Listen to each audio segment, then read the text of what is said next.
अगर देखें तो कहाँ से मिलता है? रुद्रदामन के। हाँ वेरी गुड, क्या बात है सर। ये बिंदुसार फिर काट नहीं लेगा फिर उसी का पार्ट तो है ये।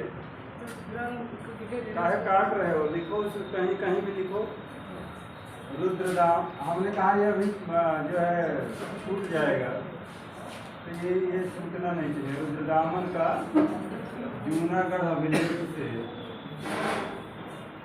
इस झील के बारे में विशेष रूप से जानकारी मिलती है, और इसी बहाने जो है चंद्रगुप्त मौर्य या मौर्य वंश के बारे में भी जानकारी मिलती है। जूनागढ़ अभिलेख। और ये कहाँ पड़ता है भाई? गिरनार। गिरनार यानी गुजरात। गुजरात। तो ये सुदर्शन झील का इतिहास जो है वो हमको कहाँ देखने को मिलता है? जूनागढ़ अभिलेख से। अगर सवाल किया जाए कि सुदर्शन झील का जो इतिहास मिलता है, किसने बनवाया, किसने पुनर्निर्माण करवाया, बांध जब टूटा तो फिर से किसने बनवाया, नहरें किसने निकलवाई, ये सारी जानकारी जूनागढ़ अभिलेख से हमको मिल रही है। तो सबसे पहले देखते हैं सुदर्शन झील की स्थापना किसने की। इसकी स्थिति अगर देखें तो यह सौराष्ट्र गुजरात के जूनागढ़ में पड़ता है। इसी को पहले क्या कहा जाता था? सौराष्ट्र और मैसूर में मैं बहुत कंफ्यूजन क्रिएट करता था अपने समय में। सौराष्ट्र मतलब गुजरात, मैसूर मतलब कर्नाटक यानी दक्षिण भारत। तो सबसे पहले देखते हैं इसकी स्थिति सौराष्ट्र गुजरात के गिरनार जूनागढ़ में है। इसका निर्माता कौन था? निर्माता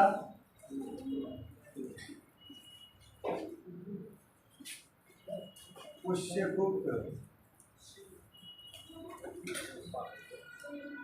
और ये पुष्यगुप्त कौन था?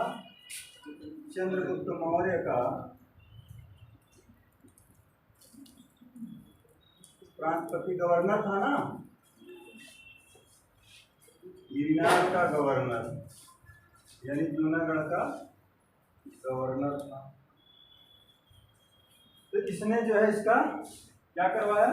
पुष्यगुप्त वैश्य, चंद्रगुप्त मौर्य के सौराष्ट्र प्रांत का गवर्नर वैश्य जाति से या वैश्य।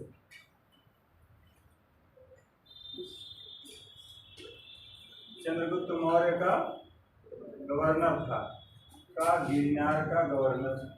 इसने क्या किया? सुदर्शन झील का निर्माण करवाया भाई। अब दूसरी देखिए, पुष्यगुप्त वैश्य चंद्रगुप्त मौर्य के सौराष्ट्र प्रांत का गवर्नर, इन्होंने इसका निर्माण करवाया। अब इसके बाद देखिए, चंद्रगुप्त मौर्य के बाद बिंदुसार ने इसमें कोई फेरबदल नहीं किया। अशोक का समय आता है। इस समय इस प्रांत के राज्यपाल थे सुशासक।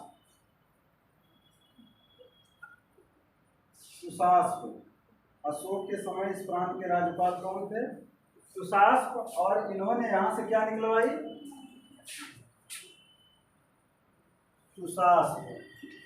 ये पहला कर लीजिए। दूसरा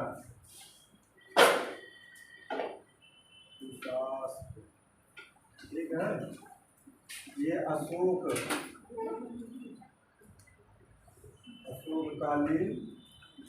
कहाँ का गवर्नर? गिरनार का गवर्नर था। और इसका क्या रोल था?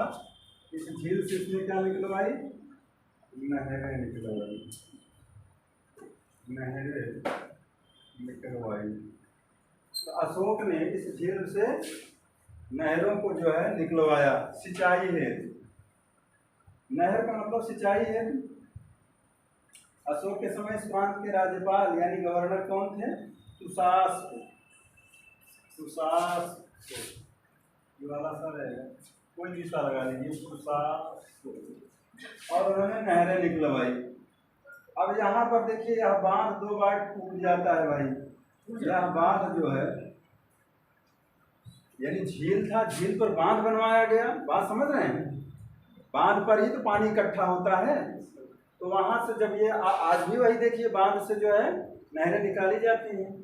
तो ये सुदर्शन झील पर जो बांध बनवाया गया और इस बांध के निर्माता कौन थे? पुष्यगुप्त वैश्य, चंद्रगुप्त मौर्य के समय में। फिर अशोक के समय में आते हैं तुषार, इन्होंने वहां से नहरें निकलवा दी। अब तीसरे हैं जो, अब इस बीच में जो है यह बांध 2 बार टूटता है। पहली बार जो है यह बांध 2 बार टूटा है भाई, 2 बार टूटा है बीच में। अब तीसरा जब टूटा था तो तीसरे पे कौन आ गए हैं? यह बांध 2 बार टूटा है। पहली बार शक शासक रुद्रदामन के समय में, शक शासक रुद्रदामन 150 ईस्वी के काल में यह टूट गया और उसके राजपाल सुविशाख पहलों के माध्यम से बिना जनता पर कर लगाए हुए इसका पुनर्निर्माण करा दिया गया और 3 गुना मजबूत हो गया। तो यह बांध जब पहली बार टूटा था तो किसके शासनकाल में टूटा था? शक शासक रुद्रदामन, शक शासक रुद्रदामन के काल में यह टूट गया, ने पुनर्निर्माण करवाया।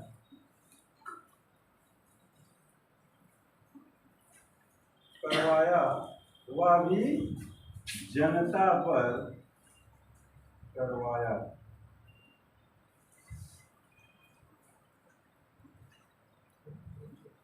जनता से बिना बेगार लिए, विष्ट माने बेगार लेना, विष्ट या विष्ट बेगार लिए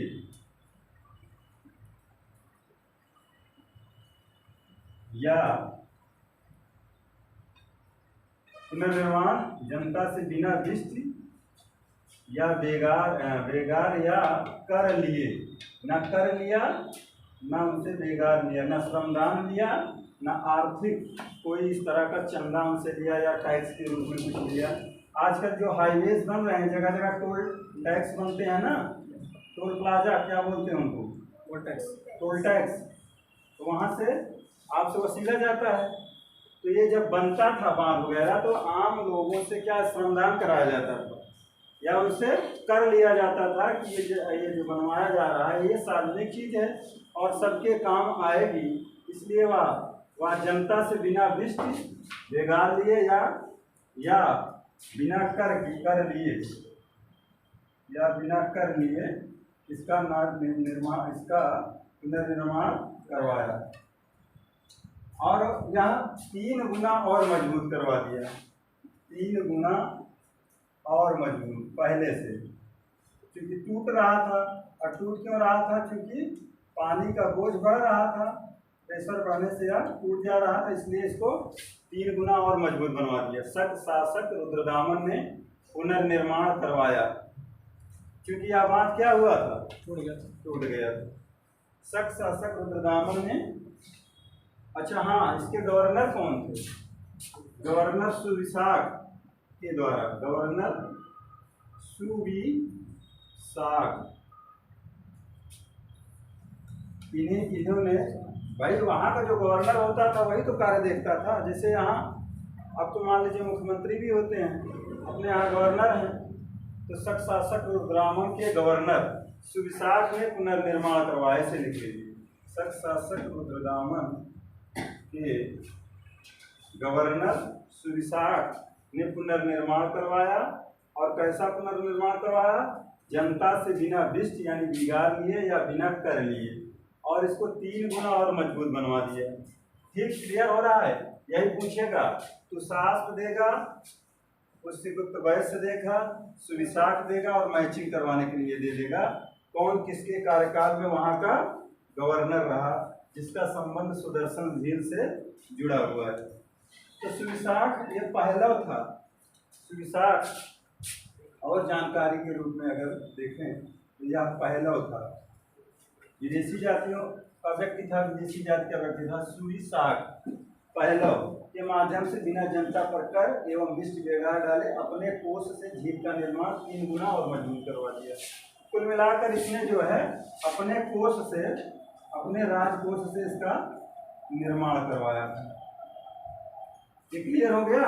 चौथे जो व्यक्ति जुड़े हैं इस झील से वो है स्कंदगुप्त। स्कंदगुप्त 455 467 ईस्वी और इनका जो रुद्रदामन है 150 ईस्वी इनका कार्यकाल होता है। चौथे हैं देखिए स्कंदगुप्त, हमने उल्टा कर दिया, यहाँ से विशाख होना चाहिए था, थोड़ा क्लियर रहता, राजा इधर रहते गवर्नर इधर। तो स्कंदगुप्त के समय में गवर्नर यहाँ का कौन था?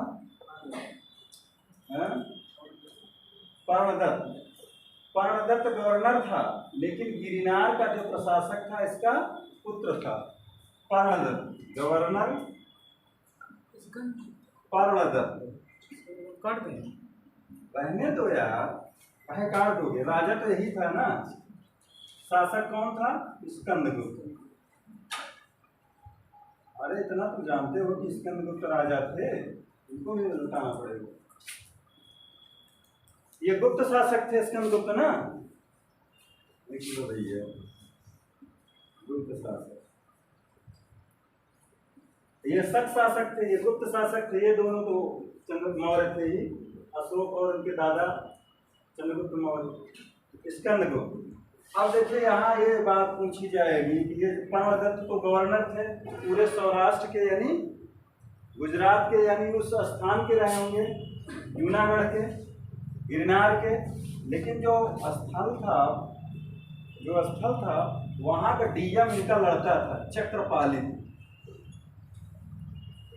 बात समझिए, जैसे आनंदीबेन पटेल क्या है? गवर्नर है, और उनका लड़का यहाँ पर आपके हरदोई में क्या हो? प्रशासक हो, यानी डीएम के पद पर हो। और यहाँ पर वही बात अगर गड़बड़ हो तो वो बन जाए। तो अगर गवर्नर पूछेगा तो पर्णदत्त। चक्रपालित उस समय का प्रशासक था और इन्हीं का पुत्र था, इन्हीं का ये पुत्र था, यानी कि पिता पुत्र दोनों लोग सौराष्ट्र की जिम्मेदारी संभाले हुए थे। किसके समय में? स्कंदगुप्त के समय में। चक्रपालित प्रशासक था और इसके समय में भी यह बांध पुनः टूट गया। यह बांध यहाँ पर पुनः टूट गया, पुनः टूटा और इसको फिर इन्होंने पुनर्निर्माण करवाया। इसका कार्यकाल देखिए 455 से 467 ईस्वी इनका कार्यकाल है, 455 से 467 ईस्वी। ये गुप्त नरेश थे। तो अगर देखा जाए तो 3 वंश के नरेश इस झील से जुड़े, इसका बड़ा लंबा इतिहास है। मौर्य वंश, शक, गुप्त। तो ये इस समय सौराष्ट्र का गोप्ता यानी राज्यपाल पर्णदत्त था, इसके पुत्र चक्रपालित द्वारा, क्योंकि गिरनार का यह प्रशासक था, ने बांध का पुनर्निर्माण करवा दिया। बांध का पुनर्निर्माण करवाया। ये टूटा, जब टूटा तो इन्होंने पुनर्निर्माण करवाया, पुनः निर्माण करवा दिया, पुनः निर्माण करवाया। अब पूछा जाएगा नहरें किसने निकलवाई? बताइए। अशोक ने। अशोक का गवर्नर उस समय कौन था? तुषास। निर्माता कौन था? किसका गवर्नर था? चंद्रगुप्त मौर्य का। रुद्रदामन का गवर्नर कौन था? ये टूटा। तो यहाँ पूछा जाता है सवाल, किस गवर्नर ने या किस शासक ने जो है जनता पर बिना डिस्ट या बेगार लिए या बिना कोई टैक्स लगाए या बिना कोई बोझ डाले जनता पर अपने कोष से इसको पुनर्निर्मित करवाया था? तो रुद्रदामन। और उसका गवर्नर कौन था? विशाख था। और फिर से टूट गया। 2 बार टूटा है भाई, यह बार 2 बार टूटा है। एक शासक रुद्रदामन के समय, एक जो है पर्णदत्त यानी स्कंदगुप्त के समय। तो इसमें से देखिए पर्णदत्त या चक्रपालित किसी का नाम, हालांकि इन्हीं का नाम रहता है, तो आप कंफ्यूज मत होइएगा मैचिंग में, इनकी मैचिंग इनसे करवा दीजिएगा। ऐसे आएगा, एक तरफ रहेंगे पुष्यगुप्त, तुषास्प और सुविशाख, पर्णदत्त, ठीक। इधर राजा रहेंगे, मान लीजिए यहाँ दे दिया स्कंदगुप्त, कनिष्क दे दिया, रुद्रदामन दे दिया, अशोक दे दिया, चंद्रगुप्त। तो ऐसे आपको यहाँ मैचिंग करवाना रहेगा, ठीक। या वैसे भी पूछ लिया स्थिति कहाँ है? सौराष्ट्र में, जूनागढ़, गिरनार और इसके निर्माता चंद्रगुप्त मौर्य थे। क्योंकि चंद्रगुप्त मौर्य अशोक दोनों इससे जुड़े हैं, इसलिए हमने इसको बताना उचित समझा। मिटा रहे हैं भैया इसको। अब आइए जो है बिंदुसार। देखिए बिंदुसार की कहानी क्या थी, बहुत शार्ट में इनको निपटाया जाए, क्योंकि अशोक ही जो है बड़े लंबे चौड़े पाठ में अशोक ही जो है पहले हुए हैं।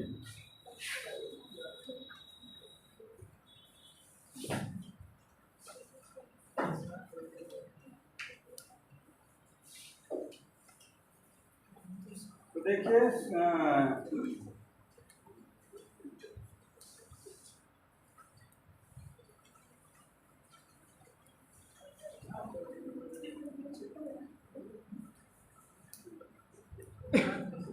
बिंदुसार, इनका कार्यकाल था 298 से 272 ईसा पूर्व। बिंदुसार 298 से 272 या 73 ईसा पूर्व इनका मिलता है। कहा जाता है जब इनका जन्म हुआ तो इनके मस्तिष्क पर क्या था, एक बिंदु बना था। जैसे होता नहीं जनरल जो है क्या कहते हैं, तिल टाइप का बना होता है, तो बताते हैं इसी वजह से इनका नाम क्या पड़ गया, बिंदुसार पड़ गया। लेकिन इनके तमाम सारे नाम मिलते हैं।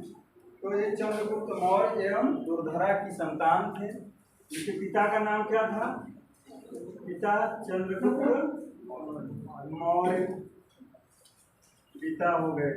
माता का नाम इनके मिलता है दुर्धरा या दुर्वरा मिलता है। तो कुछ भी रहेगा कंफ्यूज मत होना, इसलिए दोनों आप लिख करके हम बता देते हैं, दुर्धरा या दुर्वरा मिलता है।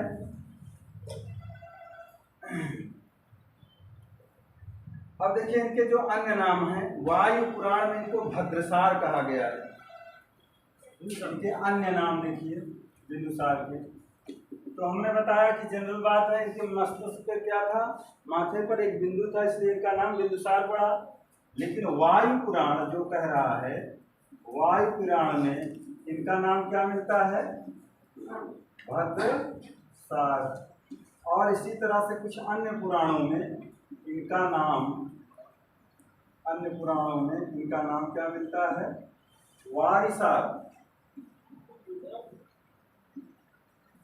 दुर्वरा या दुर्धरा,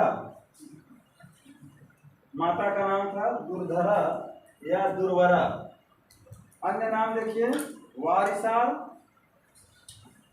अब देखिए इनको कन्नड़ जैन ग्रंथ राजवली कथा में सिंहसेन कहा गया है। जैन ग्रंथों में इनको सिंहसेन कहा गया है। जैन ग्रंथों में इनको सिंहसेन कहा गया है, सिंहसेन। अब देखिए वहाँ आपको हमने बताया था कि भद्रबाहु कृत कल्पसूत्र में यह कथा मिलती है कि भद्रबाहु ने कहा चंद्रगुप्त मौर्य 12 वर्ष का अकाल पड़ने वाला है। और इन्होंने वहाँ नाम मिलता है कि अपने पुत्र सिंहसेन के पक्ष में राज सिंहासन त्याग कर अपने गुरु यानी पुरोहित कह सकते हैं जैन मुनि, इसके साथ भद्रबाहु के साथ चंद्रगुप्त मौर्य कहाँ चले जाते हैं, श्रवणबेल गोला। कल पढ़ाए तो बोलते रहिए, श्रवणबेल गोला। और 12 वर्ष तक लगभग तपस्या में लीन रहते हैं और वहीं पर संलेखना विधि से अपने प्राण को त्याग देते हैं। ये कहानी कल बताए थे।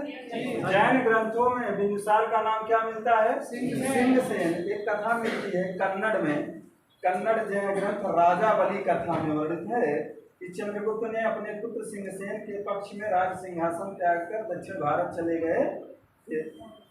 अब देखिए इनका एक नाम मिलता है अमित्रघात, जिसका संस्कृत का अर्थ होता है शत्रु विनाशक, अमित्रघात। ये पतंजलि के महाभाष्य में मिलता है। इनका अन्य नाम एक मिलता है पतंजलि के महाभाष्य में। पतंजलि के महाभाष्य, वही पतंजलि योग वाले महाभाष्य में इनका नाम क्या मिलता है, अमित्रघात। इसका मतलब क्या हुआ, शत्रु विनाशक। यानी शत्रुओं का नाश करने वाला, शत्रु विनाशक। पतंजलि के महाभाष्य में इनका एक नाम मिलता है अमित्र घात, घात तो नहीं लिखा, घात तो अमित्र घात। और इसी तरह से देखिए इनको जो है यूनानी लेखकों ने क्या कहा था, अमित्रोकेडीज या अमित्रोकेड्स, अमित्रोकेडीज। यूनानी लेखकों ने अपने विवरण में इनका नाम अमित्रोकेडीज या अमित्रोकेड्स या अमित्रोकीड्स, जो भी इस तरह का नाम रहेगा अमित्रोकीड्स या अमित्रोकेडीज कहा है। और इसका अर्थ होता है अमित्रघात और इसका मतलब हुआ शत्रु विनाशक।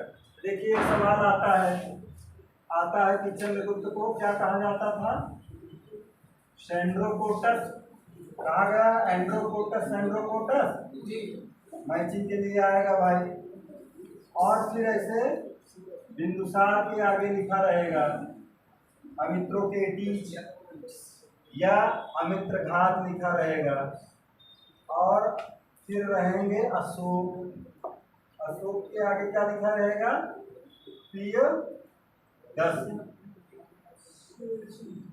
प्रियदर्शी। अब तो हमको मैचिंग करा दिए, आगे पीछे रहेगा या एक दो सही है, दो तीन सही है, जैसे आईएएस में पूछा जाता है। इस तरह के सवाल पूछे जाते हैं। चंद्रगुप्त को सेंड्रोकोटस, बिंदुसार को अमित्रघात, अशोक को प्रियदर्श कहा जाता था। इस तरह के सवाल खूब आते हैं। आगे देखिए अमित्रोकेडीज या अमित्रोकेड्स यूनानी के लेखकों द्वारा कहा गया है। सांची के एक अभिलेख में बिंदुसार का नाम मिलता है। सांची के एक अभिलेख में, सांची के एक अभिलेख में बिंदुसार का नाम मिलता है, पूरा नाम ही मिलता है। जनरल किताबों में नहीं मिलेगा, बुक में मिलेगा। सांची के एक अभिलेख में बिंदुसार का नाम मिलता है। आगे देखिए तारानाथ, एक बौद्ध राइटर है तारानाथ, ये कह रहे हैं कि बिंदुसार ने चाणक्य की मदद से 16 प्रदेशों को विजय पाई और अपना साम्राज्य एक समुद्र से दूसरे समुद्र तक फैला दिया। तारानाथ महोदय ऊपर लिख रहे हैं।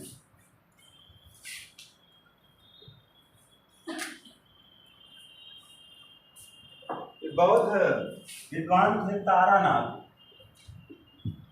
ये कह रहे हैं कि चाणक्य जो था चंद्रगुप्त के जाने के बाद भी जिंदा था। चाणक्य विष्णुगुप्त यानी कौटिल्य और किसके सभा को सुशोभित कर रहा था, बिंदुसार की। और ये कह रहे हैं तारानाथ कि चाणक्य की मदद यह भी लिया बिंदुसार ने भी, और 16 अन्य प्रदेशों को विजित कर अपने राज्य में मिला लिया। ये इनका स्टेटमेंट है, लिख लीजिए। तारानाथ के अनुसार बिंदुसार ने चाणक्य की मदद से 16 प्रदेशों पर विजय पाई और अपना साम्राज्य एक समुद्र से दूसरे समुद्र तक फैला दिया। तारानाथ कह रहे हैं कि बिंदुसार जो है चाणक्य की मदद से 16 प्रदेशों को विजित किया और अपना राज्य जो था वह एक समुद्र से दूसरे समुद्र तक फैलाया। इस तरह के स्टेटमेंट इनका है। जबकि कोई आधिकारिक पुष्टि नहीं होती कि बिंदुसार ने फला युद्ध लड़ा था। बताया जाता है अंगराज्य को भी जीतकर इन्होंने मिलाया था। लेकिन संभवतः हमें लगता है कि चंद्रगुप्त मौर्य ही अखंड भारत का निर्माण करके गया था। जहाँ विद्रोह हो रहे थे या कुछ स्वतंत्र हो रहे थे, उनको ये अपने अंडर में लाने का काम किया चाणक्य की मदद से बिंदुसार महोदय ने। अगली कहानी इनका देखिए। आर्य मंजूश्री मूलकल्प के अनुसार चाणक्य बिंदुसार का गुरु तथा प्रधानमंत्री था। आर्य मंजूश्री मूलकल्प है, ये जो है आर्य मंजूश्री मूलकल्प, आर्य मंजूश्री श्री मूलकल से जानकारी मिलती है कि चाणक्य जो था वो इनका सलाहकार, बिंदुसार का सलाहकार यानी बिंदुसार का प्रधानमंत्री था। इस ग्रंथ से जानकारी मिल रही है। आर्यमंजूश्री मूलकल्प से चाणक्य बिंदुसार का प्रधानमंत्री था। आर्यमंजूश्री मूलकल्प के अनुसार चाणक्य बिंदुसार का गुरु तथा प्रधानमंत्री था। और गुरु तो थे ही वाले, प्रधानमंत्री और गुरु दोनों थे। यह बात आर्यमंजूश्री मूलकल्प में मिलती है। और देखिए इसके संप्रदाय के बारे में अगर देखा जाए तो यह जो है आजीवक संप्रदाय का अनुयायी था। ऐसी बात जो है विद्यावदान में मिलती है। और इसकी राज्यसभा में एक आजीवक संप्रदाय का ज्योतिषी भी रहता था। बिंदुसार आजीवक संप्रदाय का विचार है, आजीवक संप्रदाय का अनुयायी था। बिंदुसार आजीवक संप्रदाय का अनुयायी था और इसकी सभा में, इसकी राज्यसभा में एक आजीवक ज्योतिषी भी रहता, आजीवक ज्योतिषी भी रहता था। और यही आजीवक ज्योतिषी जो था, इसी में जब अशोक का जन्म होता है सुभद्रांगी के गर्भ से, तो यह जो है भविष्यवाणी करता है। अभी इसका नाम बताएंगे हम, नाम भी मिलेगा कहीं आपको। बिंदुसार आजीवक संप्रदाय का अनुयायी था और इसकी राज्यसभा में एक आजीवक ज्योतिषी भी रहता था। यह बात कहाँ से मिल रही है? विद्यावदान से। यही बात ये याद होना चाहिए। यह जो साक्ष्य मिल रहा है, यह बातें कहाँ से आपको मिल रही हैं? तो विद्यावदान से। ये विद्यावदान कौन सा ग्रंथ है? बौद्ध ग्रंथ है। तो आजीवक संप्रदाय का अनुयायी था। अगर आपसे पूछा जाए कि इस आजीवक संप्रदाय का संस्थापक कौन था? हाँ, इस आजीवक संप्रदाय का, यही लिख लीजिए कहीं, हालांकि जब संप्रदाय पढ़ाएंगे तो हम आपको बताएंगे। इस आजीवक संप्रदाय का संस्थापक मक्खल पुत्र गोसाल को माना जाता है। मक्खल गोसाल लिख लीजिए, मक्खल पुत्र गोसाल या गोसाल, जहाँ चर्चा हो वहीं पे जड़ दीजिए। दिव्यावदान के अनुसार बिंदुसार के समय उत्तरापथ प्रांत की राजधानी तक्षशिला में जनता का विद्रोह हुआ। भाई अब शुरू हो रही है अशोक के बारे में कहानी। दिव्यावदान में यह बात मिलती है कि बिंदुसार के समय उत्तरापथ प्रांत की राजधानी तक्षशिला में जनता का विद्रोह हो गया। अगर आपसे पूछा जाए कि तक्षशिला किन दो नदियों के बीच में पड़ता है? तक्षशिला इस समय कहाँ है? हाँ, तक्षशिला यहाँ पर जो है सिंधु और झेलम के बीच में ये पड़ता है। सिंधु झेलम नदियों के बीच में तक्षशिला पड़ता था, झेलम के बीच में। और यहाँ पर जो है बिंदुसार के समय क्या हो गया? विद्रोह हो गया भाई। और यहाँ का बताते हैं गवर्नर कौन था? इनका गवर्नर कौन सा तक्षशिला का? सुसीम, या इसी का कहीं कहीं नाम क्या मिलता है? सुमन। यह गवर्नर था तक्षशिला का। किसके समय में? बिंदुसार के समय में गवर्नर था। अब वहां पर जनता का विद्रोह हो गया। किसका विद्रोह हो गया? जनता का विद्रोह हो गया। अब तक्षशिला में जो है जब विद्रोह हुआ तो सुसीम के जो है बस की बात नहीं थी कि इस विद्रोह को दबा दे या असफल हो गए। अब बात कहाँ पहुंची? बिंदुसार के माध्यम से अशोक के पास। अशोक उस समय कहाँ पर था? उज्जैन में भाई। उज्जैन का या प्रांतपति गोप्ता कह सकते हैं या गवर्नर, सब एक ही नाम है, गोप्ता गवर्नर। प्रांतपति उज्जैन का था। बिंदुसार ने कहा बेटा तुम चले आओ, तुम्हारे बड़े भैया जो है तक्षशिला में एक जनता का विद्रोह हुआ है, उसको दबा नहीं पा रहे हैं। वो सेकंड नंबर के थे अशोक, वह वहाँ से आता है और तक्षशिला का विद्रोह क्या करता है, शांत कर देता है। बिंदुसार बहुत प्रसन्न होता है और उसके पक्ष में आजीवक ज्योतिषी पहले ही घोषणा कर दिया था कि यह चक्रवर्ती सम्राट बनेगा। तो ये बात पूछी जाती है कि तक्षशिला के विद्रोह को किसने दबाया था, अशोक ने। तक्षशिला ये जनता के विद्रोह को किसने दबाया, शांत किया, अशोक। और अशोक आया कहाँ से, उज्जैन से। उज्जैन कहाँ पड़ता है, मध्य प्रदेश में। महाकालेश्वर शिव मंदिर, ठीक वहीं पर एक क्या लगता है, महाकुंभ भी लगता है। बताए थे ना, महाकुंभ 4 जगह लगता है, पता है ना, कहाँ कहाँ, हरिद्वार, गंगा नदी पर यानी भागीरथी कह सकते हो। हरिद्वार किस तट पर है, भागीरथी नदी के तट पर। फिर उसके बाद चलिए हमारे प्रयागराज में गंगा यमुना अदृश्य सरस्वती के तट पर त्रिवेणी पर जो है महाकुंभ लगता है। फिर आप चलिए उधर एमपी में उज्जैन में कौन सी नदी, क्षिप्रा नदी पर लगता है। फिर आप नासिक में चलिए महाराष्ट्र में गोदावरी के तट पर। तो ये जो है उज्जैन से आता है और तक्षशिला का विद्रोह शांत करता है, जो सिंधु और झेलम नदियों के बीच में पड़ता है। यहाँ का गवर्नर सुमन यानी सुसीम था। विद्रोह दबाने पर असफल हुआ। उज्जैन जो थी वो अवंती की राजधानी थी। अवंती देखिए 16 महाजनपदों में अवंती मिलेगा और अवंती की 2 राजधानियां आपको मिलेगी। कौन कौन सी, एक उत्तरी अवंती जिसकी राजधानी कहाँ थी, उज्जैन। दूसरा दक्षिणी अवंती जिसकी राजधानी माहिष्मती। हाँ, फिल्मों में देखे होंगे माहिष्मती कहानी।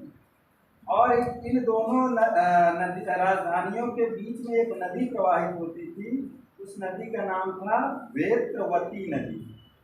उत्तरी अवंती जान लीजिए यहीं पर भाई आप, उत्तरी अवंती इसकी राजधानी कहाँ थी, उज्जैनी यानी उज्जैन। और दक्षिणी अवंती इसकी राजधानी महिष्मती थी। हम पीछे आएंगे जब पढ़ाएंगे, इन 2 राजधानियों के बीच में वेत्रवती नदी प्रवाहित होती थी। हालांकि ये बात पहले की पूर्व की बातें हैं। आप उज्जैन समझिए, अवंती राज्य की राजधानी उज्जैन में अशोक उस समय गवर्नर था जब सुसीम तक्षशिला में मौर्यकालीन गवर्नर हुआ करता था। तक्षशिला सिंधु और झेलम नदियों के बीच में स्थित था। जनता का विद्रोह हुआ, सुसीम असफल हुआ, अशोक बुलाए गए। अशोक जो है इस जनता के विद्रोह को दबा दिया। यहाँ पर फिर 2 बार विद्रोह होता है। एक बार जो है राज दरबारियों का विद्रोह होता है, हालांकि इसको ये सुसीम दबाने में सफल रहता है, लेकिन जनता का विद्रोह चूंकि व्यापक रूप से होता है तो वहाँ यह फेल हो जाता है। आगे चलिए, यहाँ से सवाल बहुत कम बनते हैं हिंसा से, लेकिन जान लीजिए पढ़ाया जा रहा है। अब देखिए अशोक के द्वारा अगर पूछा जाए तो पहला जो विद्रोह शांत किया कहाँ का, तक्षशिला का। और 2, 3, 4 और विद्रोह इन्होंने शांत किए। उसमें से थे खस जातियों का विद्रोह। इसके बाद अशोक ने खस एवं नेपाल में व्याप्त अराजकता को भी शांत किया था। तक्षशिला ये कुछ खस जातियां यानी जनजातियां हुआ करती थी, और नेपाल भी चूंकि मौर्य वंश का हिस्सा था, तो यहाँ पर भी विद्रोह हुए थे, यानी अराजकता फैली थी, जैसे इस समय मणिपुर में फैली हुई। इसको भी शांत कौन करता है, अशोक के द्वारा शांत किया जाता है। यानी कि अब वह निखर कर सामने आ रहा है। बात समझ रहे हो, जैसे शाहजहां विद्रोहों को शांत करता है, निखर कर सामने आता है। अशोक अब इन पर भारी पड़ रहे हैं, सुसीम पर, क्योंकि ये बड़े पुत्र थे, ये दावेदार भी थे, लेकिन योग्यता सबसे ज्यादा किसके अंदर थी? अशोक के अंदर थी। उसने खस जातियों को शांत किया, नेपाल में जो विद्रोह हुआ, तक्षशिला में जो विद्रोह हुआ, और उज्जैन को तो वह संभाल रखा था। इस तरह से उसको कई जगह की जिम्मेदारी मिलती है और उन जिम्मेदारियों में वह सफल रहता है। अब देखिए, तक्षशिला का जो दूसरा विद्रोह हुआ, दरबारी विद्रोह, उसको किसने दबाया था? खुद सुशील ने दबाया था। उसको वह दबा लेता है क्योंकि वह व्यापक पैमाने पर नहीं हुआ था। अब देखिए, ये इनकी कहानी हुई। बिंदुसार के साथ कुछ वैदेशिक जो संबंध थे, जो यूनानियों के साथ संबंध चंद्रगुप्त मौर्य के समय थे, वही वह यथावत बने रहे। यानी कि बिंदुसार के समय भी वह संबंध बने रहे, और वह जब संबंध बने रहे तो वहाँ से होता क्या है भाई? क्योंकि चंद्रगुप्त के समय में कौन सा राजदूत आया था? मेगस्थनीज आया था। ऐसे पूछा जाएगा, यूनानी राजदूत और शासक एक तरफ रहेगा। चंद्रगुप्त मौर्य के समय कौन आया था? बोलो जल्दी से। मेगस्थनीज आया था। और मेगस्थनीज को किसने भेजा था? सेल्यूकस निकेटर ने भेजा था। अब पूछेगा, बिंदुसार के समय कौन आया था? डायमेकस आया था। इसको कौन भेजा? एंटियोकस प्रथम भेज रहा है। एंटियोकस प्रथम ने भेजा। और इसके बाद फिर अशोक का नाम आता है। हालांकि इसके समय में कौन आया था? डायोनेसियस या डायोनेसिस, कहीं कहीं मिलता है, डायोनेसियस। और इसको कौन भेजा था? हाँ, टालमी द्वितीय फिलाडेल्फस। अब आप जो है इसी में कंफ्यूज हो जाएंगे, तो ये जरूर याद रखना। हालांकि प्लिनी कहता है कि डायोनोसिस जो आया था यही या भी बिंदुसार के समय आया था। समझ रहे हैं? लेकिन यह जानकारी नहीं हो पाती कि डायोनोसियस जो था या डायोनोसिस जो था अशोक के समय में आया था या बिंदुसार के समय में आया, उसके बाद भी यही रुका रहा। बात समझ रहे हो? प्लिनी यह कहता है कि वो डायोनोसियस है और डायमेकस दोनों किसके दरबार में आए थे? बिंदुसार के दरबार में आए थे। स्ट्रैबो कह रहा है डायमेकस आया था, प्लिनी कह रहा है डायोनोसियस भी आया था। लेकिन आगे चलकर अशोक के दरबार में भी डायोनिसियस मिलता है। लेकिन इस तरह के सवाल आएंगे तो ऐसे ही आप सही कर लीजिएगा। ठीक, तो वैदेशिक संबंध देखिए, भारत यूनान संबंध यथावत बने रहे जैसे चंद्रगुप्त मौर्य के समय में था। क्योंकि शादी विवाह का मामला चल पड़ा था, क्योंकि उस समय जो है सेल्यूकस हार जाता है चंद्रगुप्त मौर्य से और अपनी पुत्री की शादी कर देता है, और उसके युद्ध का जो विवरण देता है एकमात्र यूनानी लेखक कौन देता है? एपियानस। कल बताए थे, ये सब मुख्य बातें अपने दिमाग में रखा करो। एपियानस देता है। और भारतीय विद्वानों में विंसेंट स्मिथ ने अपनी पुस्तक में उस वैवाहिक संबंध का पहली बार लिपिबद्ध किया था, यानी कि उसका वर्णन किया था विंसेंट स्मिथ महोदय ने। तो अशोक के समय में आया था। तो वैदेशिक संबंध यथावत रहे। स्ट्रैबो कहता है कि एंटियोकस सीरिया का शासक ने डायमेकस को बिंदुसार के दरबार में भेजा था। यही जो हमने लिखा है, इस बात को कौन कह रहा है? यूनानी लेखक स्ट्रैबो। स्ट्रैबो कह रहा है कि एंटियोकस प्रथम ने अब जो है मेगास्थनीज का स्थान कौन ले लिया? डायमेकस ले लिया। कौन यहाँ वृत्तांत दे रहा है? स्ट्रैबो दे रहा है। यूनानी राइटर कह रहा है कि अब मेगास्थनीज की जगह पर डायमेकस आ गए हैं। कहाँ से? सीरिया, यूनान से। यह कहाँ का शासक था? सीरिया का था ना, यूनानी प्रदेश। वहां से डायमेकस आ रहे हैं। कुछ इसी तरह का जो है। अब यहाँ मेगास्थनीज के उत्तराधिकारी बन के आ रहे हैं। और प्लिनी वही कह रहा है। प्लिनी क्या कह रहा है? प्लिनी के अनुसार बिंदुसार का समकालीन मिस्र का शासक टालमी द्वितीय फिलाडेल्फस था, या जो है मिस्री नरेश था। कहाँ का था? मिस्र का था। कभी कभी यही पूछ लेता है। टालमी द्वितीय फिलाडेल्फस थे। इन्होंने इसको भेजा, डायोनिसियस को भारत भेजा। परंतु यह बात हम निश्चित नहीं कर पाते कि यह बिंदुसार के दरबार में रहा या अशोक के दरबार में आया था, लेकिन प्लिनी महोदय कह रहे हैं कि यह भी इन्हीं के दरबार में आया था। ठीक, ये बातें प्लिनी महोदय कह रहे हैं कि टालमी द्वितीय फिलाडेल्फस जो मिस्री का नरेश था, इसने डायोनिसियस को भी कहाँ भेजा? बिंदुसार के दरबार में। अब यह बात थोड़ा सा कंफ्यूजन क्रिएट करती है, लेकिन आप इतना ऐसे जान लीजिए, मेगास्थनीज चंद्रगुप्त मौर्य, डायोनिकस बिंदुसार, डायोनिसियस अशोक। बस विषम परिस्थितियों में अगर इससे लिंक किया कराया जा रहा है इस वगैरह में, तो आप मान लीजिएगा कि प्लिनी के अनुसार टालमी द्वितीय फिलाडेल्फस मिस्री नरेश ने भी बिंदुसार के दरबार में डायोनिसियस को भेजा था, लेकिन वह डायोनिसियस कहाँ रहता है? अशोक के समय में ही दिखाई पड़ता है, उसकी राज्यसभा में भी दिखाई पड़ता है। जैसे चाणक्य चंद्रगुप्त मौर्य के समय में भी रहा और बिंदुसार का भी प्रधानमंत्री रहा। चलिए अब देखिए, एथीनियस एक राइटर हैं, ये कह रहे हैं कि बिंदुसार ने एंटियोकस प्रथम यानी सीरिया के शासक से एक पत्र के माध्यम से 3 वस्तुएं मंगाई थी। यही पूछा जाता है। एथीनियस बिठा दे इसको। एक यूनानी राइटर हैं एथीनियस कह रहे हैं कि इन्होंने एक लेटर लिखा। एथीनियस के अनुसार बिंदुसार ने एक लेटर लिखा, एक पत्र के माध्यम से। पत्र किसको लिखा? एंटियोकस प्रथम को, सीरिया का नरेश जो था। एंटियोकस प्रथम, सीरिया नरेश एंटियोकस प्रथम को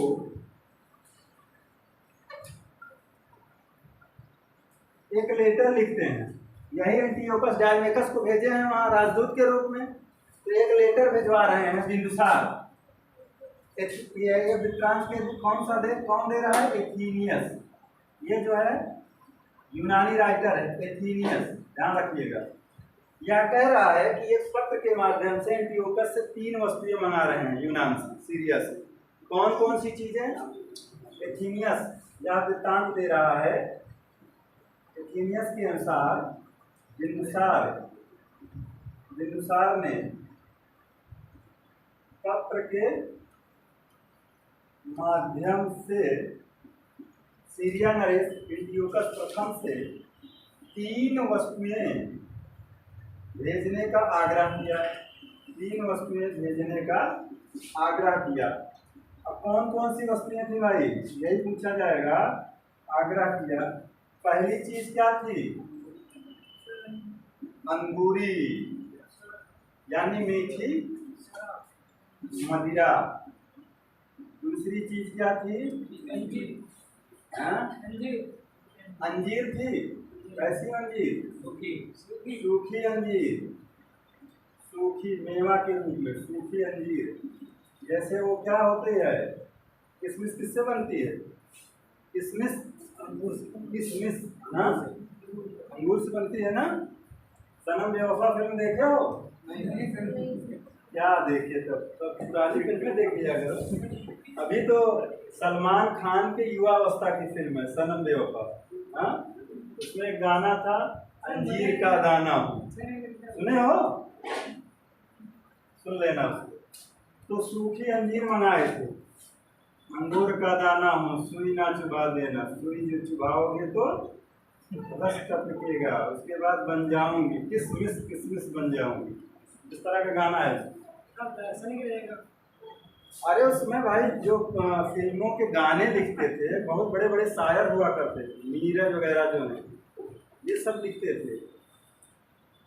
मजरू सुल्तानपुरी, क्या क्या नाम है भूल जाते हैं। सब पुरानी फिल्में देखिए। अब तो गानों का कोई मतलब ही नहीं है, धूम धड़ाका वाले चल रहे हैं। रोज नए गाने बन रहे हैं, रोज मार्केट से बाहर हो रहे हैं। अब ऐसे गाने बन रहे हैं चलते फिरते। हाँ, वो कौन सा पॉप संगीत कौन सा आ गया यार, ये जो पंजाब वाले गाते हैं, क्या बोलते हैं? ऐसे लगता है वो बातचीत कर रहे हैं। हाँ, क्या कौन सा संगीत बोलते हैं? हाँ, रैप। हाँ, तेरी मम्मी बुला लेगी तो क्या खाना सब जुड़े हम तो भूल जाते हैं गाना है। और तीसरी चीज जो इन्होंने मंगाया था वह सोफिस्ट, दार्शनिक। सोफिस्ट यानी फिलोसफर। फिलोसफी कोई पढ़ा है बीए में? कोई पढ़ा है? फिलोसफी पढ़े हैं? कोई नहीं पढ़ा? बड़ा मजेदार विषय होता है, पढ़ा था हमने जो है फिलोसफी बीए में। तो दार्शनिक मंगाए थे, लेकिन देखिए ये दोनों चीजें तो उन्होंने एंटियोकस प्रथम ने भेज दी मित्रवत, लेकिन उन्होंने इसको नहीं भेजा। क्यों? ब्रेन ड्रेन हो जाएगा। दार्शनिक उन्होंने नहीं भेजा और यह कहा कि हमारे यूनानी कानून में यह व्यवस्था है या प्रथा है या कानून है कि हमारे यहाँ दार्शनिक का विक्रय यानी बेचा नहीं जाता है, या उन्होंने कहा। लेकिन मेरी मकसद यही था कि एक दार्शनिक जाएगा बहुत सारी चीज़ें लेकर जाएगा, इसको खाएंगे पिएंगे उड़ा देंगे भूल जाएंगे। दार्शनिक जो है बहुत काम की चीज़ है। जैसे साइंटिस्ट आज के समय में, जैसे नहीं कलाम साहब को अमेरिका वगैरह या तमाम देश के लोग बुला रहे थे, भाई आप हमारे यहाँ सेवा दीजिए, लेकिन कलाम साहब ने कहा नहीं, मैं भारत के लिए ही जो भी करना है वो करूँगा। हाँ, ऐसे व्यक्ति जो प्रधान राष्ट्रपति ने 5 लाख के वेतन में एक देते थे और सब राष्ट्र के कोष में दे देते थे, राष्ट्र के नाम दान कर देते थे। वह व्यक्ति जो मिसाइल बनाने में भूल गए कि हमको अपना घर भी बसाना है, घर भी बनाना है, मिसाइल ही बनाते बनाते उम्र निकल गई। तो सोफिस्ट यानी फिलोसफर ये नहीं भेजा था भाई, लिख लीजिए, दार्शनिक उसने नहीं भेजा। उसने दार्शनिक को छोड़कर शेष दोनों चीजें भेज दी। इसका अर्थ है कि वह शास्त्रार्थ में बहुत रुचि रखता था। अगर दार्शनिक आता तो बिंदुसार उससे क्या करता? शास्त्रार्थ करता, तमाम सारी चीजों की जानकारी हासिल करता उससे ना। तो शास्त्रार्थ में रुचि रखता था, इसलिए वह सोफिस्ट की मांग किया था। लिख लीजिए, दार्शनिक छोड़कर ये दोनों चीजें उसने भेज दी थी एंटियोकस प्रथम ने। और देखिए खास चीजें यहाँ से कुछ नहीं मिलती। सीरिया नरेश ने यह कहलवा भेजा कि यूनानी कानून के अनुसार दार्शनिकों को अवैक्रय नहीं किया जा सकता। अब आगे देखिए, दिव्यावदान के अनुसार प्राचीन काल में 500 सदस्य सबसे बड़ी मंत्र परिषद बिंदुसार की थी, और बिंदुसार की इसी तरह से चंद्रगुप्त मौर्य के राजप्रसाद का भी वर्णन किया गया है। चीनी यात्रियों के द्वारा उसके बिग महल की चर्चा की गई है।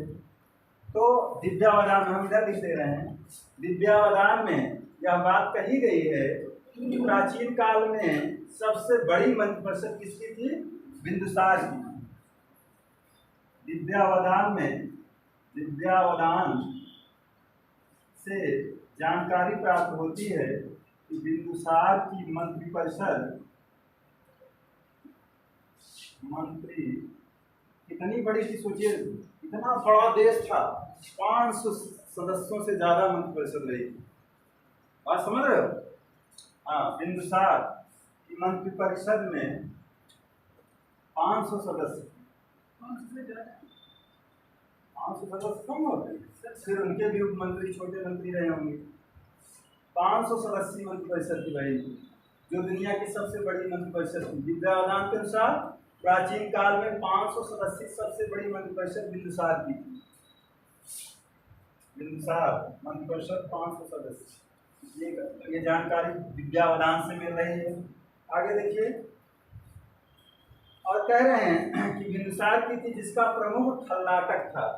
इस मंत्री परिषद का प्रमुख, बिंदुसार की मंत्री परिषद का प्रमुख कौन था? खल्लाटक। मंत्री परिषद का प्रमुख खल्लाटक था।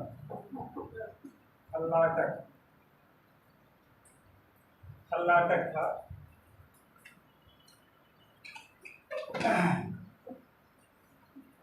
अशोक के समय उसका प्रधानमंत्री राधागुप्त था। अब प्रधानमंत्री मिल रहे हैं, देखिए अभी तक चंद्रगुप्त और बिंदुसार के समय में कौन प्रधानमंत्री रहे? चाणक्य। लेकिन अशोक के समय में प्रधानमंत्री कौन हो जाते हैं? राधागुप्त। अशोक के पीएम कौन हो जाते हैं? राधागुप्त।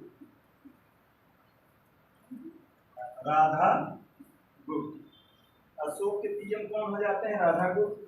महिला थी क्या? नहीं जेंट्स थे भाई। दिव्यावदान के अनुसार राधे श्याम नाम नहीं मिले, महिला नहीं थे, पुरुष थे। बहुत तेज दिमाग लगाते हैं आप इस मामले में। अशोक के समय इसका प्रधानमंत्री राधाकृष्ण था। दिव्यावदान के अनुसार बिंदुसार के दरबार में पिंगलवत्स नामक आजीवक रहता था। यही था पिंगलवत्स ने ही अशोक के जन्म पर अशोक को राजा बनने की भविष्यवाणी की। अभी आजीवक ज्योतिषी जहाँ लिखे थे वहीं लिख लीजिए पिंगलवत्स इसका नाम था कोष्टक में। पिंगलवत्स अलग से लिख लीजिए, एक लाइन कौन सा लिखते ऐसे स्टार बनाइए, लिख लीजिए बिंदुसार के दरबार में पिंगलवत्स नामक आजीवक रहता था, जो अशोक के जन्म पर उसके राजा बनने की भविष्यवाणी की थी। पिंगलवत्स नामक आजीवक ज्योतिषी रहता था किसके दरबार में? हाँ, बिंदुसार के दरबार में पिंगलवत्स नामक आजीवक ज्योतिषी रहता था, जिसने अशोक के जन्म के बाद उसे राजा बनने की भविष्यवाणी की थी।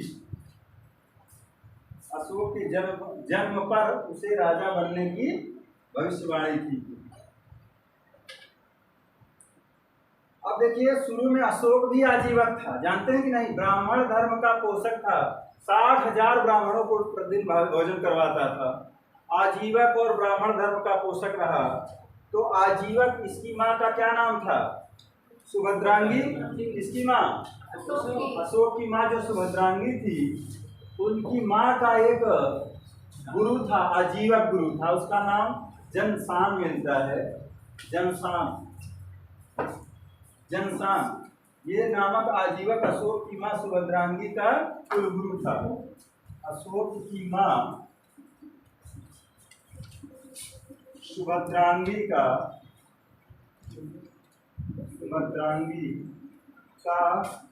कुलगुरु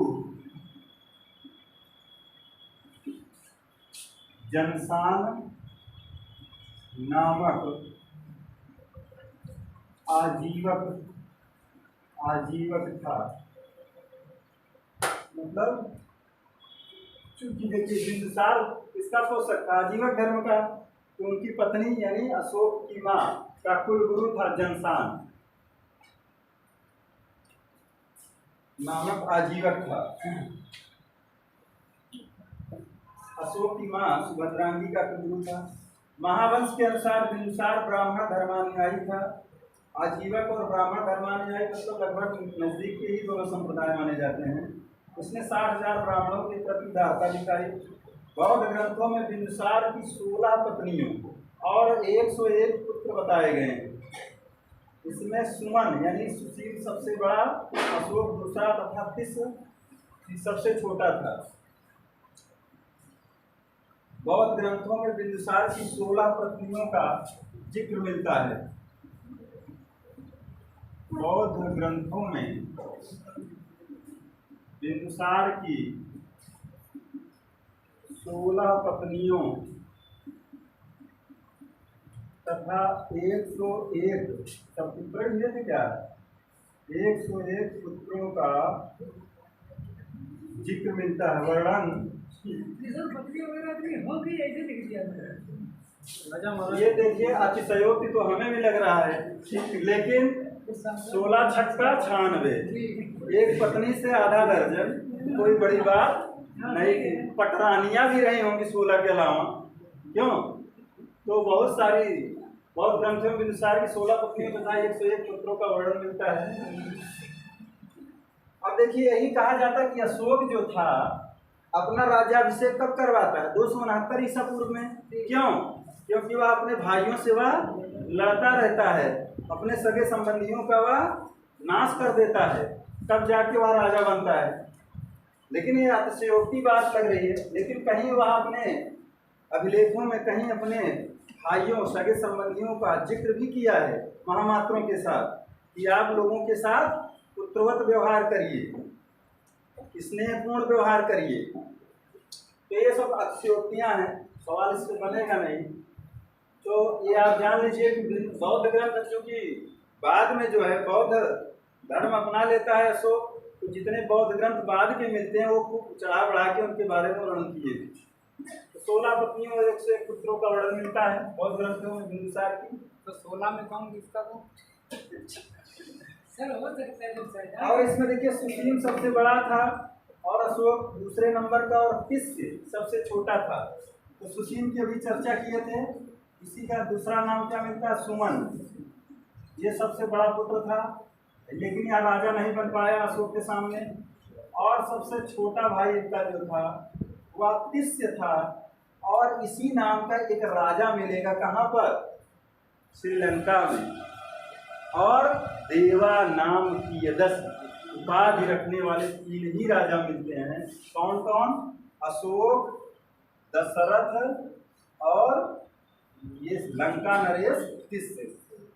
ये सवाल बनता है कि देवा नाम प्रिय या प्रियदस, देवताओं के प्रिय उपाधि धारण करने वाले 3 ही नाम मिलते हैं। ये तिस्य नाम का एक श्रीलंका का ताम्रपर्णी का नरेश भी अभी मिलेगा बाद में, जब हम आपको अशोक पढ़ाएंगे। तो ये रहा इनकी कहानी। अभी इतना जानिए। आगे देखिए, अब अशोक के बारे में जान लीजिए। अशोक मगध का राजा बना कब? 273 ईसा पूर्व। लेकिन उसका राज्याभिषेक कब होता है? 269 ईसा पूर्व में। इस बीच में वह लड़ता रहा भाई तमाम सारे लोगों से। दिखाएं इसको। आइए इनकी जगह अशोक रखते हैं भाई।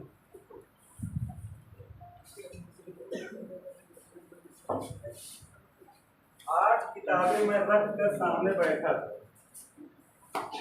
अभी हमको लेने गए थे तो उसके पहले तक हमने देखा इसको। अशोक NCERT के सब अशोक देखिए कब से कब तक? 298 से 272 से, यानी 73 से 200 कितना है कार्यकाल? 273 से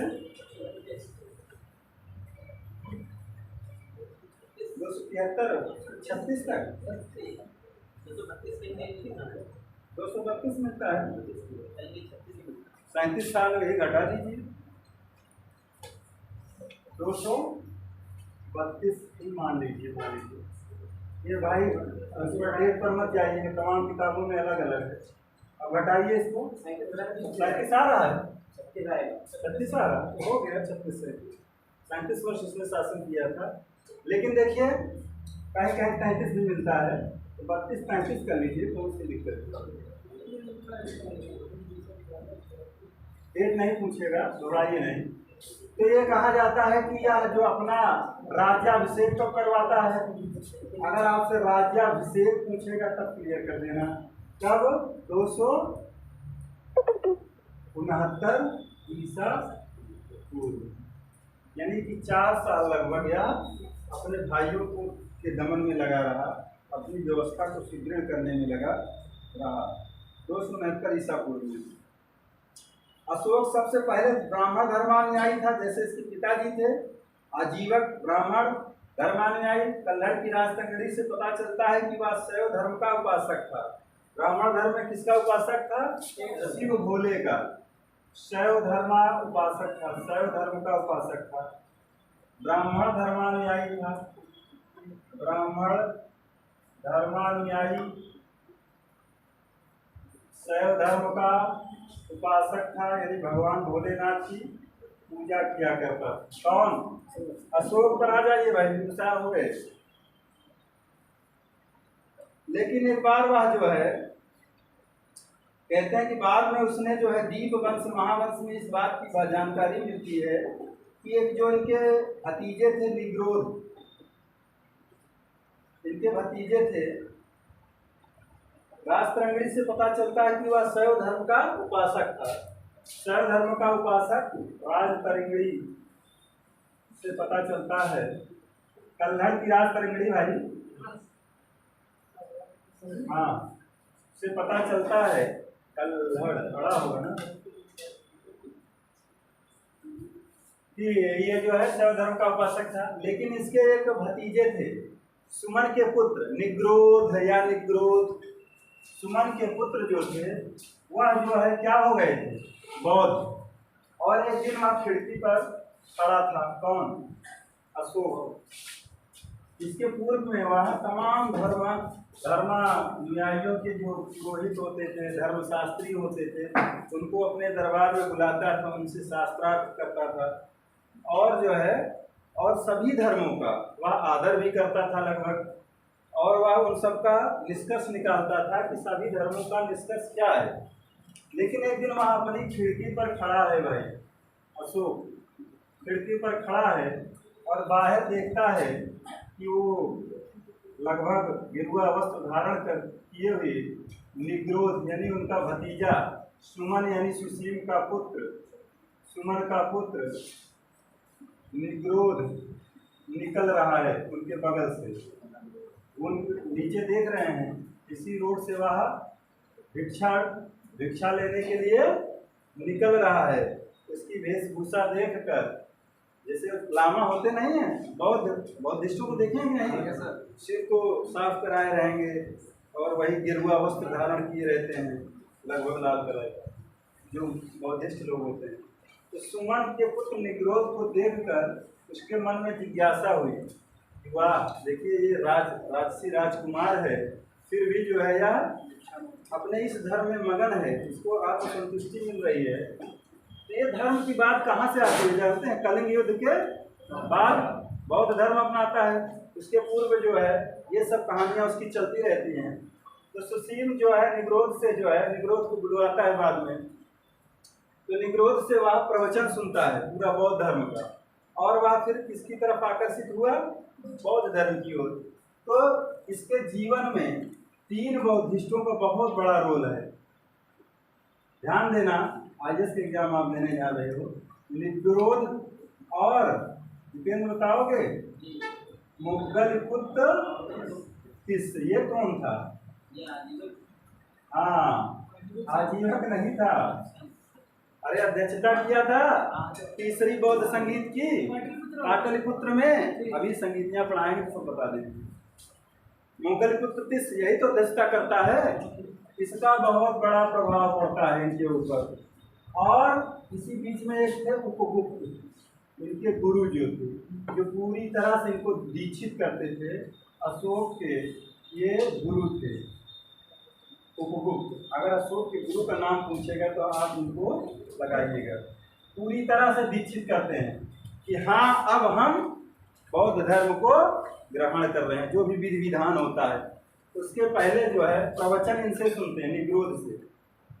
और मुगलपुत्र तिस्स तो ये जब तीसरी बौद्ध संगीति ही आयोजित करते हैं अपने पाटलिपुत्र में, कब करते हैं? टाइमिंग क्या है? तीसरी वाली 183 जाएगा। हाँ, तो उस समय मुगलपुत्र तिस्स को अध्यक्षता मिलती है, अध्यक्ष रहता है तीसरी बौद्ध संगीत। एक ही जगह भी बता देंगे सबको, यहाँ नहीं बताएंगे तो ये 3 लोग जो है, अगर आपसे सवाल कर लिया जाए, इसी तरह के सवाल बनते हैं आईएएस में, कि उन 3 लोगों का नाम बताइए जिसकी वजह से अशोक जो है बौद्ध धर्म की तरफ आकर्षित होता है।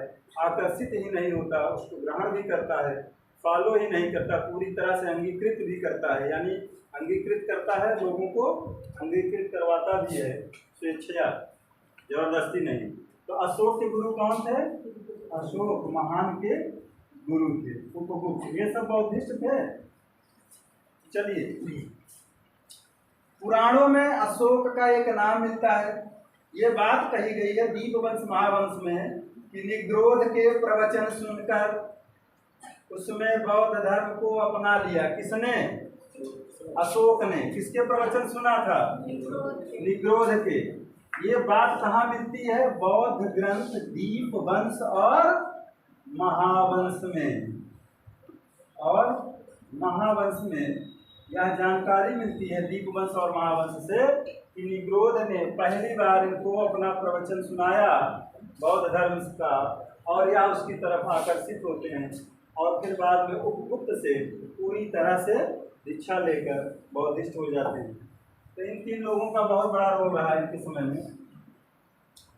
अशोककालीन तीसरी बौद्ध संगीति आपको पढ़ाएंगे, फिर बता देंगे मुगल प्रतिष्ठा के बारे में। अभी चलिए जहाँ आप चल रहे हैं, तो पुराणों में अशोक को अशोक वर्धन कहा गया है। पुराणों में अशोक का एक नाम मिलता है, अशोक वर्धन। पुराणों में अशोक को अशोक वर्धन कहा गया है। अशोक का एक नाम अशोक वर्धन मिलता है, जैसे हर्षवर्धन वैसे अशोक वर्धन मिलता है पुराणों में।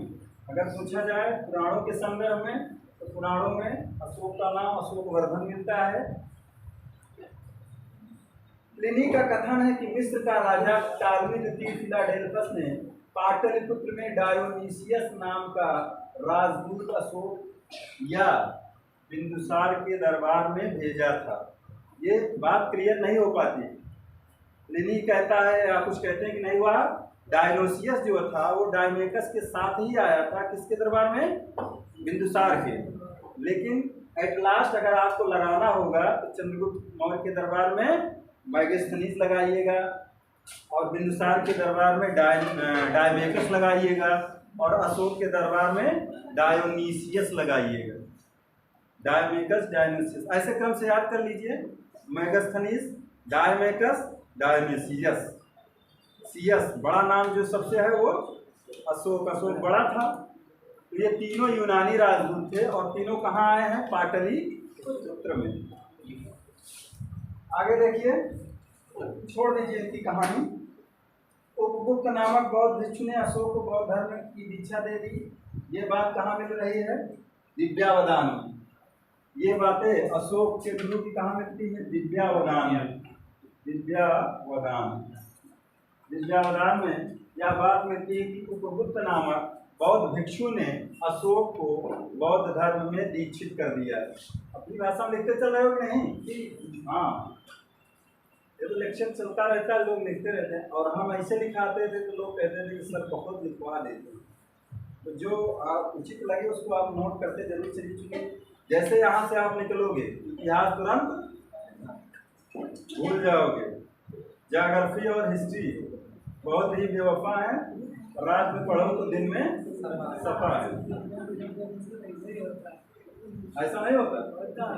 अरे एक कहावत है, अगर ऐसा हो तो लोग जो है, हाँ, तो कहने का मतलब यह है कि आप लिखते रहो, सुनते रहो, पढ़ते रहो। तो उपगुप्त नामक बौद्ध भिक्षु ने अशोक को बौद्ध धर्म की दीक्षा दी। यह बात विद्यावदान में मिलती है।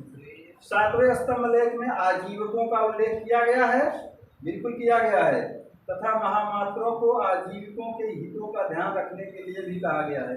इसका मतलब क्या है कि बौद्ध भिक्षु बनने से पूर्व आजीविकों का भी वह सम्मान करता था। इनके लिए वह बराबर में गुहाएं भी बनवाया है ना। अभी आपको शिलालेख, स्तंभ लेख पढ़ाएंगे तो उसमें बताएंगे। यानी कि वह जो है समस्त संप्रदाय के लोगों को, आजीवक संप्रदाय के लोगों का भी अभी वह सम्मान कर रहा है। क्यों कर रहा है? क्योंकि उसके पूर्वज भी इस धर्म को, इस संप्रदाय के मानने वाले थे, जिसके संस्थापक कौन थे? मंथनपुत्र घोषाल। तो यह 7वें स्तंभ लेख में वह कहता है, 7वें स्तंभ लेख में अशोक कह रहा है कि जो आजीवक संप्रदाय के लोग हैं उनका वह उल्लेख करता है और महामात्रों से अपने कहता है कि इनके हितों का ध्यान रखना। महामात्र कौन थे? वही जो इनके अधिकारी हुआ करते थे, समाज में जाते थे। ये 7वें स्तंभ लेख में कह रहा था कि आजीवकों का ख्याल रखना भाई, ध्यान रखना, कोई इनके साथ ध्यान रखना, कोई इनके साथ अनहोनी ना हो, कोई अहित ना होने पाए, क्योंकि बौद्ध धर्म व्यापक रूप से लागू हो चुका था। कहने का मतलब यह है कि यह सभी धर्मों के प्रति क्या था? सहिष्णु था। जैसे इस समय भारत क्या है? धर्मनिरपेक्ष राष्ट्र है ना। भारत क्या है? धर्मनिरपेक्ष राष्ट्र है। अगर होली दिवाली पर छुट्टी हो गई स्टेट, तो ईद, मुहर्रम, ईसा मसीह के जन्मदिन पर भी छुट्टी होती है। सभी धर्मों को समान अधिकार प्राप्त हैं। धर्म सहिष्णु ये भी था, अशोक भी। आइए इसकी ये कहानियाँ यहीं खत्म कर दें। कुछ विशेष कहानी देखते हैं।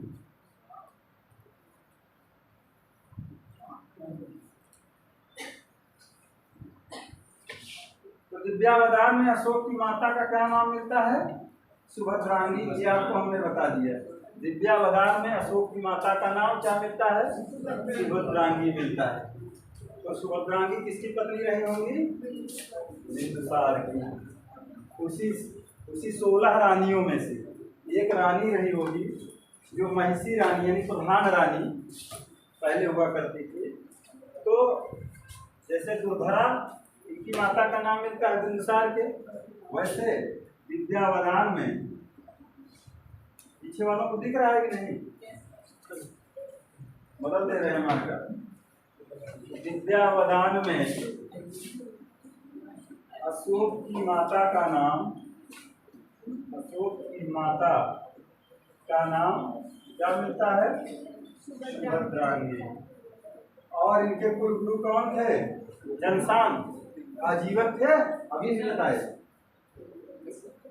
अब ये कह रहे हैं, ध्यान दीजिए कि ये जो सुभद्रांगी हैं, ये चंपा के एक ब्राह्मण की कन्या थी।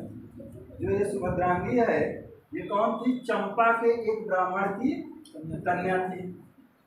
और दक्षिणी परंपराओं में उसे धर्मा कहा गया है। दक्षिणी परंपराओं मतलब दक्षिण तक भी इसका राज्य था ना। ये कह रहे हैं कि सुभद्रांगी कौन थी? चंपा के एक ब्राह्मण की कन्या थी। ऐसे सुनते चलिए, मत लिखिए, सुभद्रांगी लिखिए। और ये कहा जा रहा है दक्षिणी परंपरा में इसका नाम क्या मिलता है? धर्मा मिलता है। दक्षिण भारत में ये अशोक की माँ धर्मा थी, बड़ी दानदाता रही हो सकती है, रही हो, इसलिए इनको धर्मा कहा जाता है। दक्षिणी परंपराओं में उसे धर्मा कहा गया है। और यही जो है बिंदुसार की प्रधान रानी यानी अग्र महिषी रही होगी। यह जो सुभद्रांगी है, ये बिंदुसार की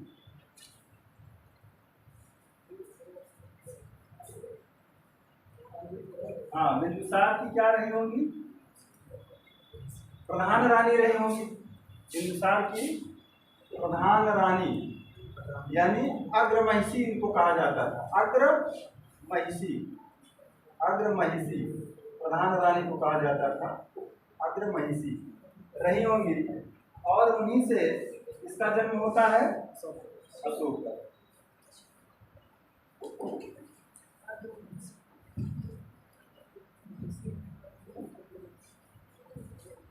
बिंदुसार की माता का नाम दुर्धरा, अशोक की माता का नाम सुभद्रांगी मिल गया।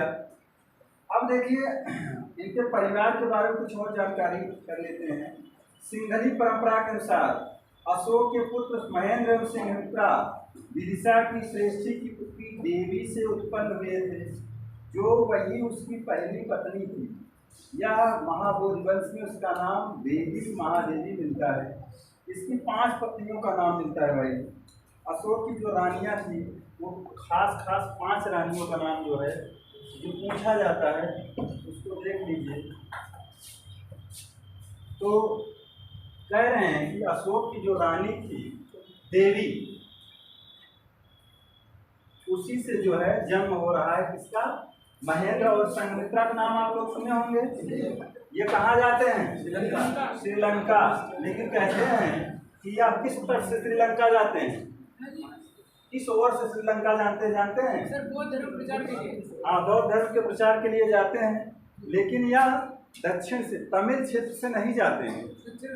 ध्यान देना, ये लोग जाते किधर से हैं? कलिंग कहाँ पड़ता था?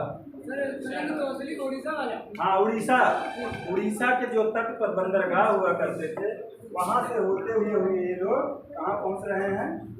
श्रीलंका। ऐसा माना जाता है कि अशोक जो है उनको विदा करने आया था इधर कलिंग के तट यानी उड़ीसा के तट तक। दक्षिण भारत में कर्नाटक तक तो मिलता है इनका विस्तार, महाराष्ट्र तक, लेकिन और नीचे बहुत कम देखने को मिलता है। और यहाँ मगध से यहाँ की दूरी ज़्यादा थी कि नहीं? और उस समय परिवहन का सर्वोत्तम साधन क्या रहा होगा? जल। कि कोई मोटरसाइकिल या गाड़ी या बुलेट हवाई जहाज तो थी नहीं, बैलगाड़ी घोड़े से आता तो इधर ज़्यादा टाइम लगता कि नहीं? अरे भारत का नक्शा देखेंगे, हाँ, तो ये यहाँ पर जाएगा और जो मगध से यहाँ आने में बहुत समय लगता, और इधर बंगाल की खाड़ी से होते हुए इधर से आ रहे हैं। एक बार सवाल नहीं पूछा था कि रेलसान का रूट पूछा गया था, किस रूट से आया और किस रूट से होते हुए वह पुनः चीन लौट गया था। इतिहास है, इतिहास जो है बहुत बड़ा सागर है। हाँ?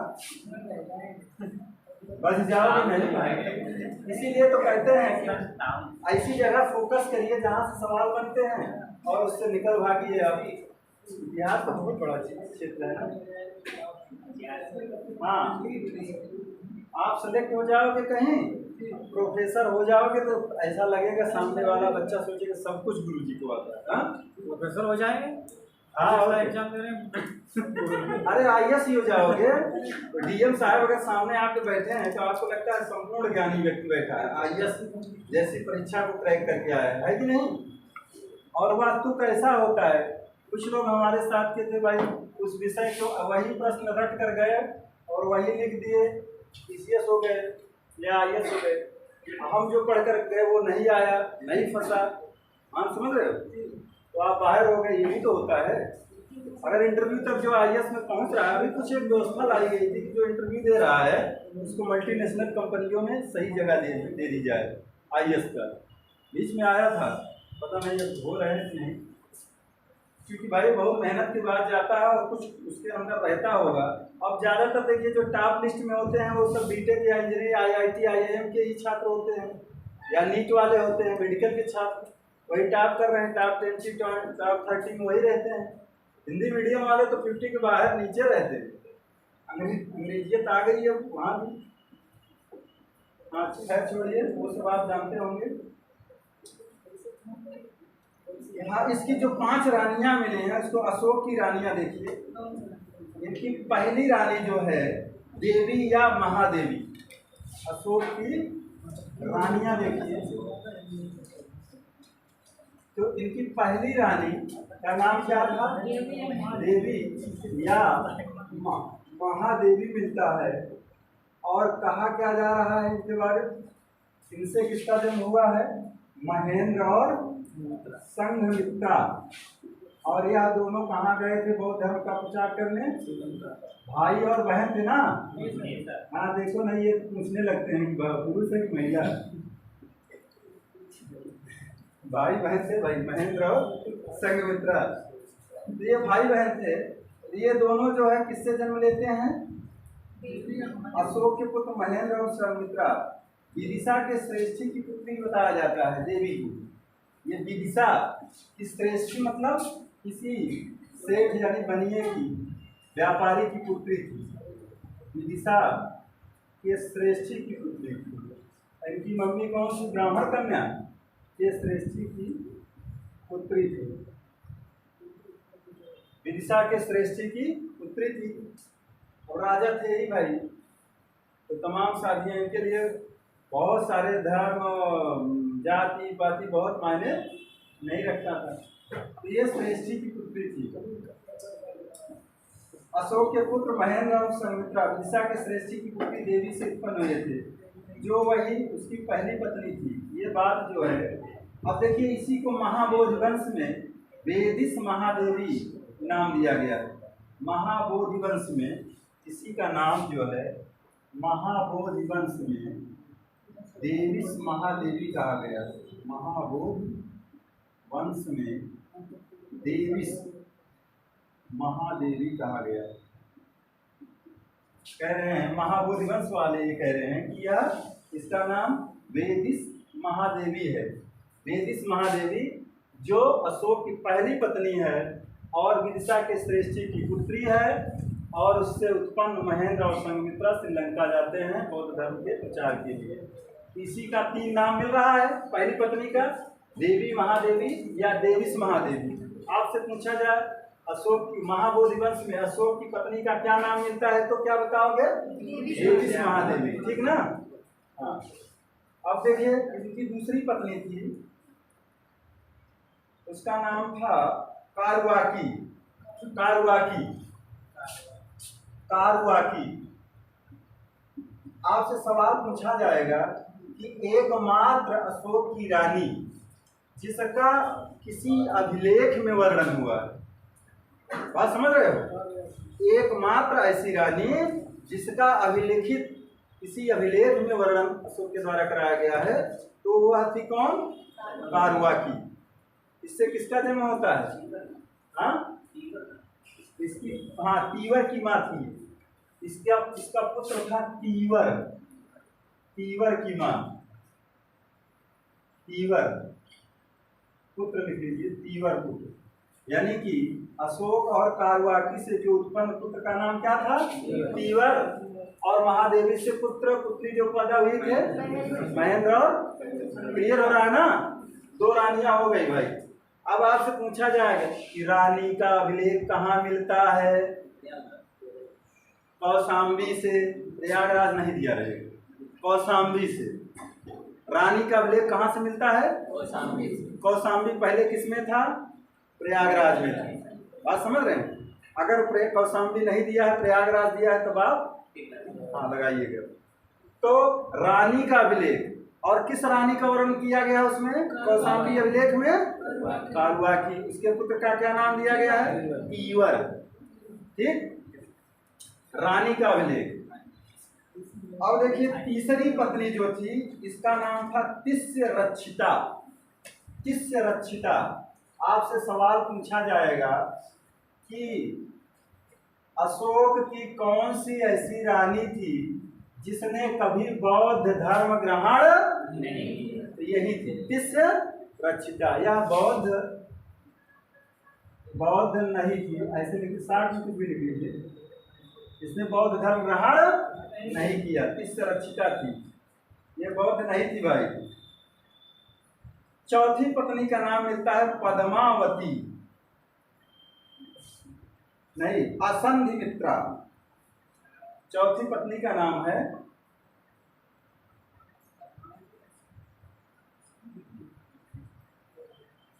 असंधिमित्रा। चौथी पत्नी है असंधिमित्रा। असंधिमित्रा।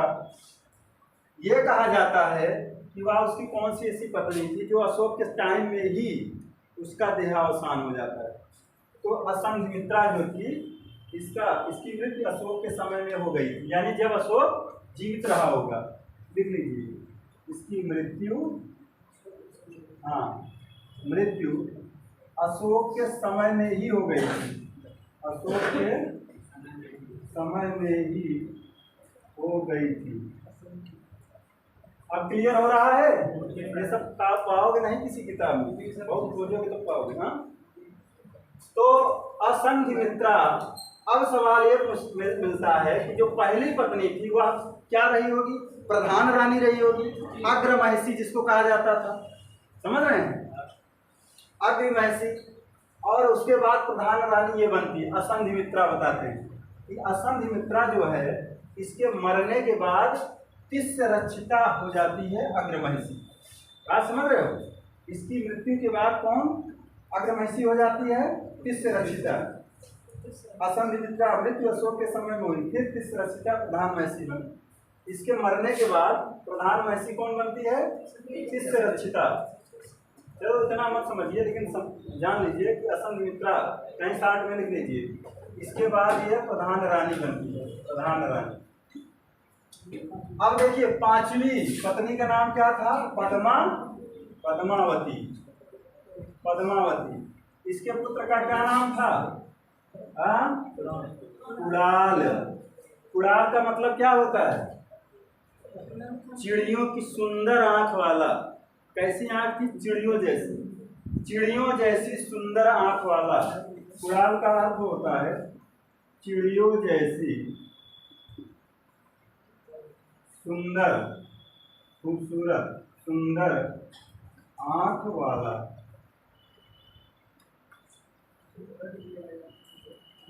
तो कुणाल, पद्मावती, कुणाल, पद्मावती कुणाल। इसकी उपाधि थी धर्म विवर्धन।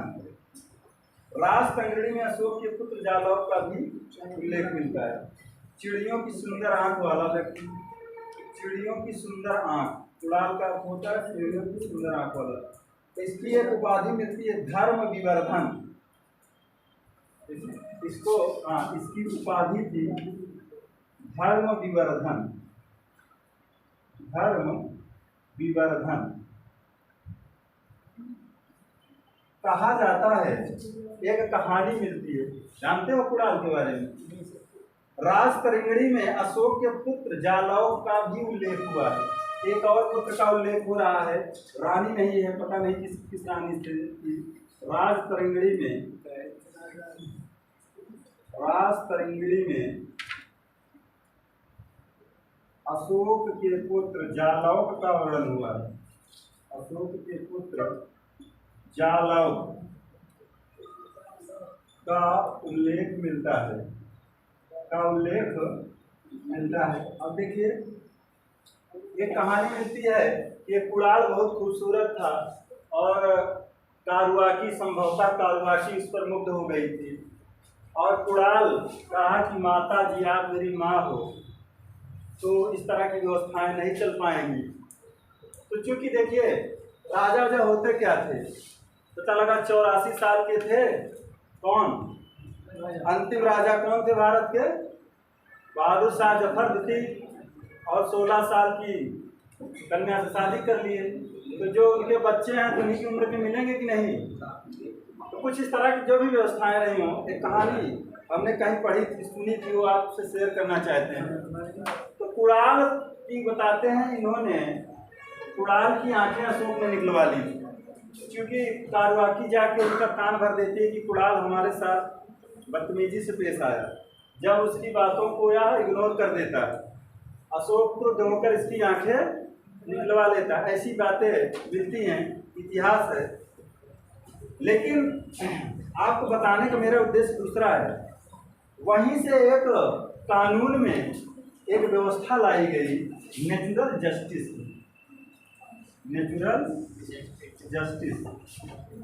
नेचुरल जस्टिस मतलब प्राकृतिक न्याय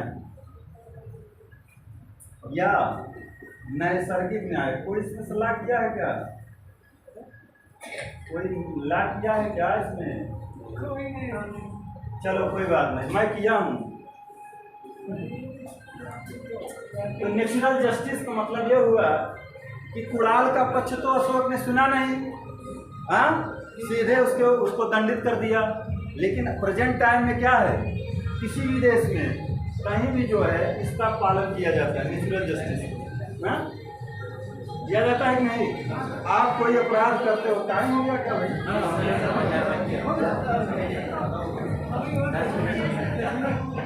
ये इसको तो नेचुरल जस्टिस जान लीजिए।